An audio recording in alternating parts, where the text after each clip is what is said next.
Assalamualaikum warahmatullahi wabarakatuh. Perkenalkan, nama saya Nurul Mawaddah dengan NIM 23020460025, kelas Teknik Elektroda 403. Nah, pada video ini saya akan membahas studi kasus, yaitu faktor daya pada sistem tenaga listrik skala kuota. Soalnya itu kan, sebuah kawasan industri membutuhkan daya aktif sebesar 100 MW. Energi listrik disuplai melalui sistem 3 fasa dengan tegangan di 150 kV.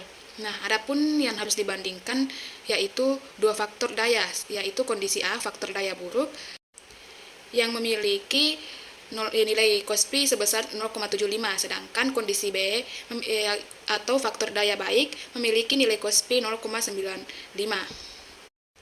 Nah, dari soal tersebut dapat diketahui daya aktif atau P sebesar 100 MW, tegangan sistem 3 fasa atau tegangan saluran memiliki 150 kV. Kondisi A atau kondisi daya buruk memiliki Kospi 0,75, sedangkan kondisi B atau kondisi daya baik memiliki nilai Kospi 0,95. Nah, yang ditanyakan itu daya semu, harus saluran, sistem 3 fasa, dan daya reaktif. Nah, yang pertama kita menyelesaikan daya semunya dulu.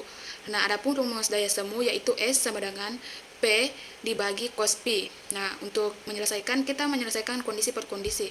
Nah, pada penyelesaian pertama itu kondisi A yang memiliki nilai cos Pi 0,75. Jadi, nah, kita menyelesaikan kondisi A terlebih dahulu. Jadi, S sama dengan 100 MW dibagi 0,75. Nah, nilai hasilnya itu 133,33 MV ampere. Nah, kita menyelesaikan kondisi B yang memiliki nilai Kospi sebesar 0,95. Jadi, S sama dengan 100 MW dibagi 0,95. Hasil perhitungannya yaitu 105,26 MV ampere.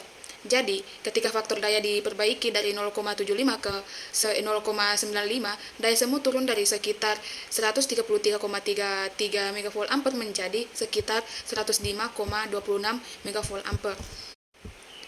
Nah, yang kedua itu kita mencari arus saluran 3 fasa. Nah, kita menggunakan rumus I sama dengan P dibagi akar 3 dikali VL atau tegangan saluran dikali cos Pi. Nah, sebelum kita melanjutkan perhitungan, kita ubah terlebih dahulu.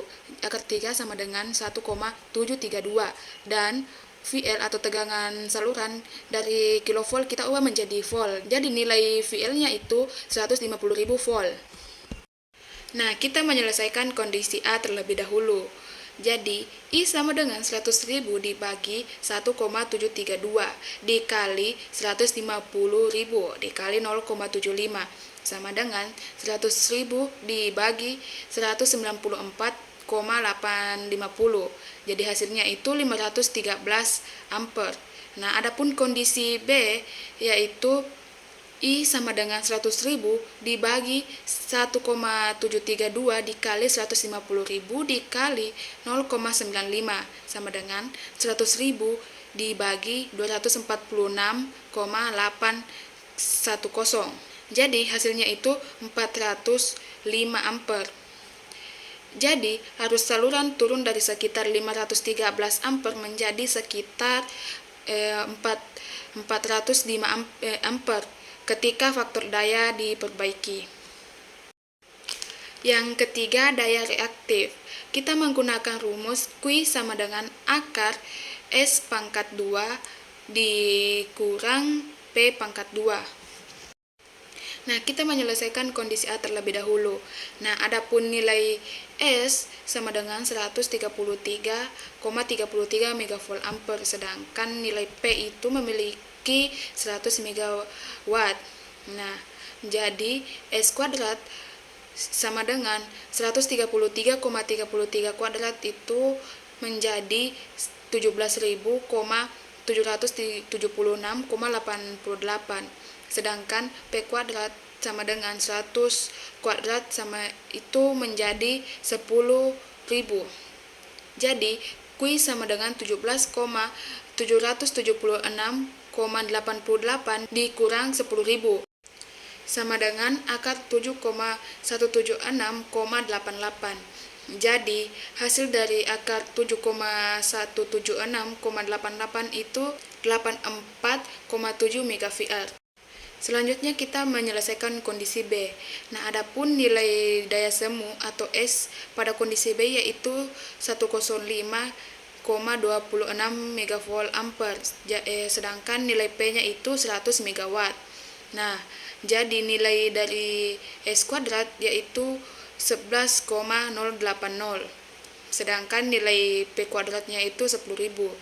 Jadi, Q sama dengan akar 11,080 dikurang 10.000 sama dengan akar 1,080.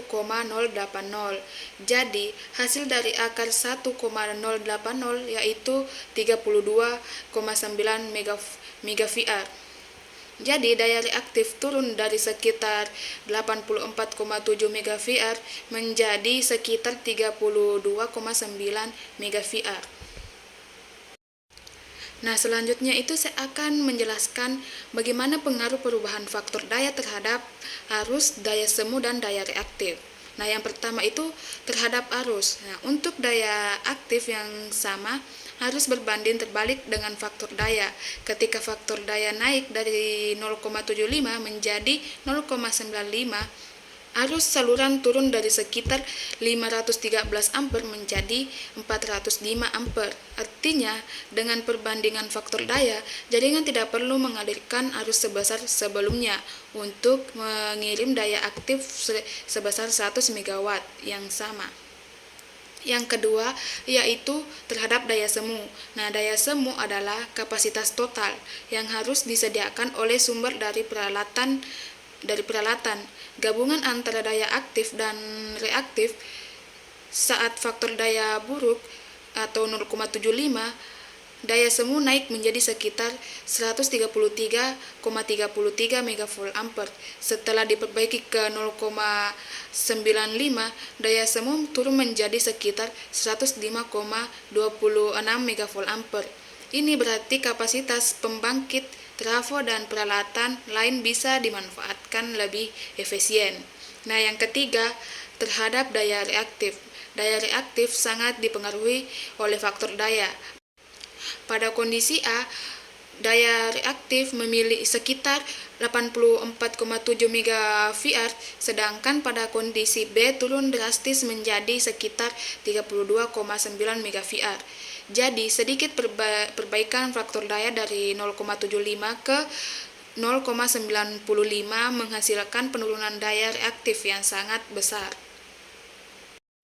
Selanjutnya itu, mengapa penurunan kecil faktor daya berdampak besar?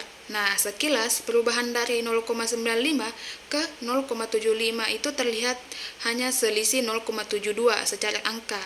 Namun, secara sistem dampaknya sangat besar karena yang pertama, rumus menunjukkan S sama dengan P dibagi cos pi.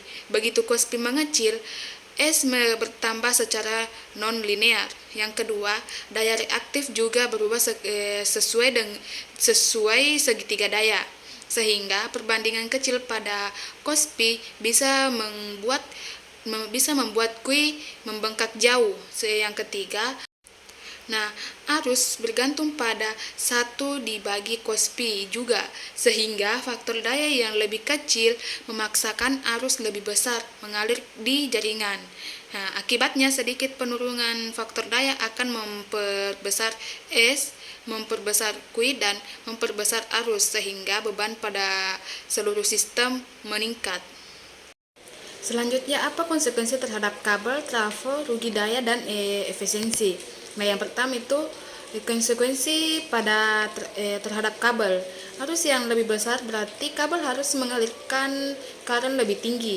Ini punya beberapa konsekuensi. Yang pertama, kabel membutuhkan penampang yang lebih besar agar tidak overheat. Yang kedua, rugi-rugi I kuadrat R pada kabel bertambah karena rugi-rugi daya berbanding dengan kuadrat arus.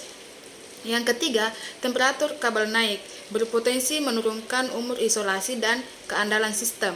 Dengan perbaikan faktor daya sehingga arus turun, beban thermal pada kabel berkurang dan rugi-rugi pada penghantar juga lebih kecil. Nah, yang kedua itu ada konsekuensi terhadap trafo. Trafo dirancang berdasarkan rating megavolt ampere, bukan hanya megawatt. Saat faktor daya rendah, daya semu naik hingga sekitar 133,33 megavolt ampere, padahal P hanya 100 megawatt. Itu artinya, trafo harus memiliki kapasitas megavolt ampere lebih besar untuk mengangkut daya yang sama. Yang kedua, harus pada sistem primer dan sekunder trafo meningkat, sehingga rugi tembaga ikut meningkat. Yang ketiga itu, trafo bisa berjalan lebih panas dan lebih dekat ke batas ratingnya. Dengan faktor daya tinggi, misalnya 0,95, daya semu turun ke sekitar 105,26 megavolt ampere, sehingga trafo dapat bekerja lebih ringan dan lebih efisien. Konsekuensi terhadap rugi daya. Rugi daya utama di sistem transmisi dan distribusi bersifat I kuadrat R. Ketika arus turun dari 513 ampere menjadi 405 ampere, rugi-rugi I kuadrat R menurun cukup signifikan. Karena arus dipangkatkan 2, sedikit penurunan arus akan memberi pengurangan rugi daya yang lebih besar. Ini artinya energi yang hilang di kabel dan peralatan berkurang. Yang terakhir itu konsekuensi terhadap efisiensi sistem. Secara keseluruhan, faktor daya yang baik akan menurunkan daya aktif yang bolak-balik tanpa menghasilkan kerja nyata. Yang kedua, menurunkan arus sehingga rugi-rugi I kuadrat R mengecil. Yang ketiga, menurunkan rating megavolt ampere yang harusnya disediakan pembangkit, trafo, dan peralatan lain. Akibatnya, efisiensi sistem tenaga meningkat, lebih banyak energi yang benar-benar sampai ke beban sebagai daya aktif, dan lebih sedikit energi yang terbuang sebagai rugi panas di jaringan.